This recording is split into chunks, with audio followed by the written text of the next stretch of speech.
warahmatullahi wabarakatuh. Kami dari kelompok 2 ingin mempresentasikan hasil kerja kelompok kami dengan judul merumuskan topik masalah dan menggali masalah penelitian.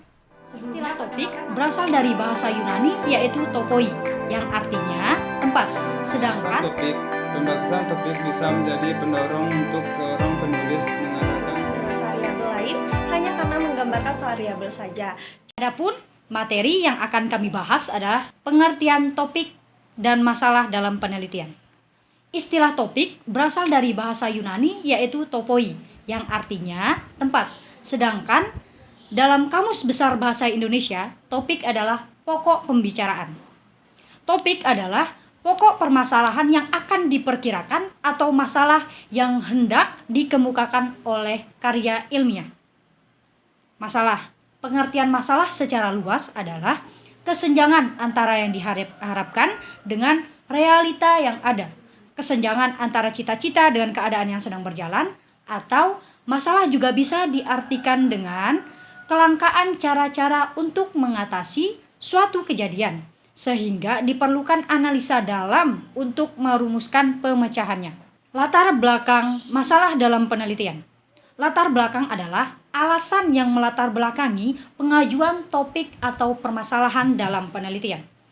Adapun beberapa hal yang perlu diperhatikan dalam menyusun latar belakang adalah pertama, tidak terlalu muluk-muluk sehingga jauh dari konteks permasalahannya. Yang kedua, berorientasi pada profesi, fungsi, bidang-bidang studi, dan jurusan si pengusul usulan penelitian. Yang ketiga, berorientasi pada masalah dan konteks penelitian yang akan dilakukan.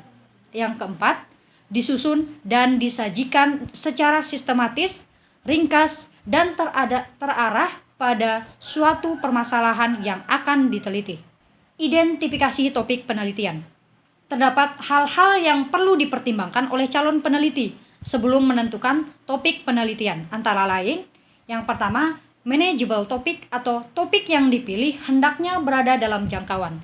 Maksudnya di sini adalah topik yang akan dijadikan penelitian itu hendaknya tidak berada di luar jangkauan kemampuan si peneliti.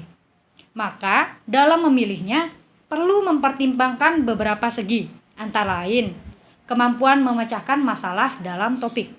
Yang kedua, obtainable data atau tersedianya data untuk membahas topik. Maksudnya, meskipun peneliti dapat memilih topik yang sangat baik, namun belum tentu data yang diperlukan tersedia dan mudah diperoleh. Maka peneliti perlu menyesuaikan antara topik penelitian dan kemudahan dalam memperoleh data penelitian. Yang ketiga, significance of topic. Maksudnya dua hal yang menjadi pertimbangan dalam memilih topik yang penting itu terdiri dari dua. Yang pertama, sumbangan hasil penelitiannya dapat memenuhi minat akademis dan minat masyarakat luas. Yang kedua, sifat topik tidak merupakan duplikasi dari topik-topik yang telah diteliti oleh orang lain. 3. Interested topic atau topik tersebut menarik untuk diteliti. Maksudnya, daya tarik perlu diperhatikan, topik yang dipilih harus menarik bagi si peneliti itu sendiri. Selain itu, topik tersebut harus mampu membangkitkan minat bagi pembacanya dan pihak yang terlibat. Yang kelima, apakah topik tersebut dapat diselidiki? Maksudnya, topik yang dipilih hendaknya secara logis dapat diselidiki. Penelitian-penelitian yang kemungkinannya kita tidak dapat memperoleh data ataupun hasil konklusi yang dibuat sebaiknya perlu dihindari. Yang keenam, keadaan waktu dan biaya.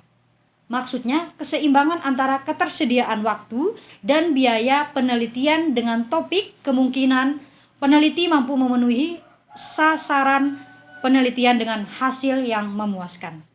Pembatasan topik bisa menjadi pendorong untuk seorang penulis mengadakan penelitian yang lebih intensif mengenai masalah. Bukan hanya itu, dengan seorang penulis memberi batasan, maka dia akan lebih mudah untuk memilih hal-hal yang potensial dan tidak terlalu sulit untuk dikembangkan.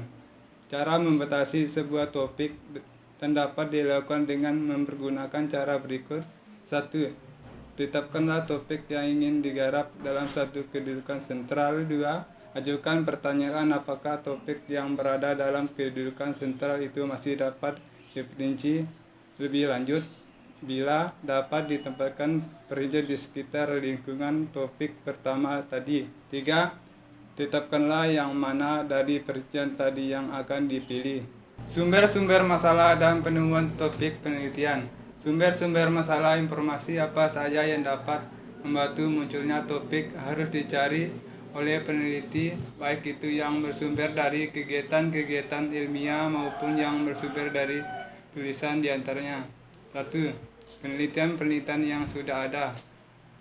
Kekurangan-kekurangan yang ada pada penelitian tersebut ditampung dan kemudian dijadikan topik dan dilanjutkan dengan mengadakan penelitian berikutnya. 2. Pengamatan di lapangan.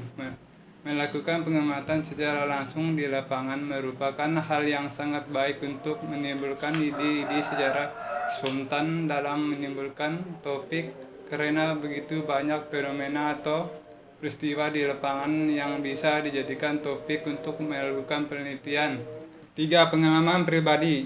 Catatan serta pengalaman pribadi sering merupakan sumber dari topik penelitian. Misalkan pengalaman ketika praktek kerja lapangan, sekiranya peneliti menemukan masalah atau kesenjangan antara teori dengan praktik dan hal tersebut dianggap perlu untuk diteliti lebih lanjut. 4. Diskusi ilmiah. Topik penelitian dapat juga bersumber dari diskusi-diskusi seminar, kuliah-kuliah maupun pertemuan-pertemuan ilmiah lainnya. Dalam diskusi tersebut, seorang calon penelitian dapat menetapkan banyak analisis-analisis ilmiah serta argumentasi-argumentasi profesional yang dapat menjuruskan pada suatu topik atau masalah yang baru. 5. Dosen-dosen, para peneliti dan para ahli. Dosen, para peneliti maupun para ahli pada umumnya mempunyai kelebihan dan menguasai permasalahan yang telah menjadi tanggung jawab. Oleh karena itu, peneliti harus berusaha untuk berkomunikasi kepada mereka untuk mencari topik maupun permasalahan yang ingin dilakukan. 6. Daftar pustaka. Di pustaka tersedia berbagai macam buku dan jurnal-jurnal ilmiah yang bisa dijadikan sebagai referensi untuk sumber dan menentukan atau mencari suatu topik peneliti sehingga bisa menemukan topik yang baik untuk melakukan langkah-langkah penelitian berikutnya. Jenis-jenis permasalahan dalam penelitian. Adapun jenis-jenis permasalahan dalam penelitian antara lain yaitu 1. Permasalahan deskriptif, yaitu suatu permasalahan yang tidak membandingkan dan tidak menghubungkan dengan variabel lain hanya karena menggambarkan variabel saja. Contohnya, bagaimana sih peran mahasiswa dalam menuntut keadilan di pihak kampus. Yang kedua, ada permasalahan komparatif, yaitu suatu permasalahan penelitian yang bersifat membandingkan keberadaan suatu variabel kemampuan berbahasa Inggris dengan penguasaan perbendaharaan kata maupun korelasi sebab akibat seperti tinggi rendahnya prestasi belajar dengan motivasi belajar. Merumuskan masalah dan judul penelitian. Rumusan masalah penelitian pada umumnya singkat, jelas, dan padat dalam bentuk kalimat tanya. Rumusan masalah umum menunjukkan keseluruhan permasalahan penelitian secara utuh. Setelah merumuskan masalah penelitian, selanjutnya ditetapkan judul penelitian yang tengah dikaji dalam bentuk bahasa yang operasional dan mudah dipahami. Menurut Suharsini Arikunto, 2006 diharapkan mencakup antara lain: yang pertama, masalah atau topik yang diteliti. Yang kedua, sifat dan jenis penelitian. Ada objek yang diteliti, subjek yang diteliti, lokasi daerah yang diteliti, dan tahun atau waktu terjadinya peristiwa. Merumuskan judul merupakan kegiatan kedua setelah ditemukan topik. Judul merupakan hal penting dalam karya ilmiah. Untuk merumuskan dan kemudian membuat judul penelitian, ada beberapa hal yang wajib diperhatikan. Di antaranya, judul harus dirumuskan dengan sangat singkat, searah, dan konsisten dengan topik penelitian.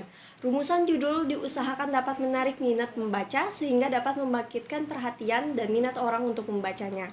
Judul harus dapat menggambarkan keseluruhan isi penelitian. Judul penelitian harus melihat pendekatan penelitian yang dipilih. Judul merupakan penegasan bahwa topik yang dikemukakan penting untuk dilakukan penelitian. Harus menggunakan bahasa yang baik dan benar, dan judul penelitian yang baik menggunakan kalimat pernyataan karena akan lebih mudah dipahami. Topik penelitian yang baik. Adapun ciri-ciri topik penelitian yang baik antara lain adalah 1. Urgent untuk diteliti, 2. Topik harus menarik perhatian penulis, 3. Menghasilkan sesuatu yang baru bagi ilmu pengetahuan, 4. Sumbangan bagi pengembangan ilmu dan bermanfaat bagi masyarakat, serta yang kelima, topik yang aktual. Penutup. Jadi kesimpulannya adalah topik di sini adalah pokok permasalahan yang akan diperkirakan atau masalah yang hendak dikemukakan dalam karya ilmiah. Sedangkan masalah secara luas adalah kesenjangan antara yang diharapkan dengan realita yang ada, kesenjangan antara cita-cita dengan keadaan yang sedang berjalan, atau masalah juga bisa diartikan sebagai kelangkaan cara-cara untuk mengatasi suatu kejadian, sehingga diperlukan analisa mendalam untuk merumuskan pemecahannya. Dan untuk adapun hal-hal yang perlu dipertimbangkan oleh para peneliti untuk menentukan topik penelitian antara lain, yang pertama manageable topic, obtainable topic, significant topic, interested topic, apakah topik tersebut dapat diselidiki, serta keadaan waktu dan biaya. Terima kasih.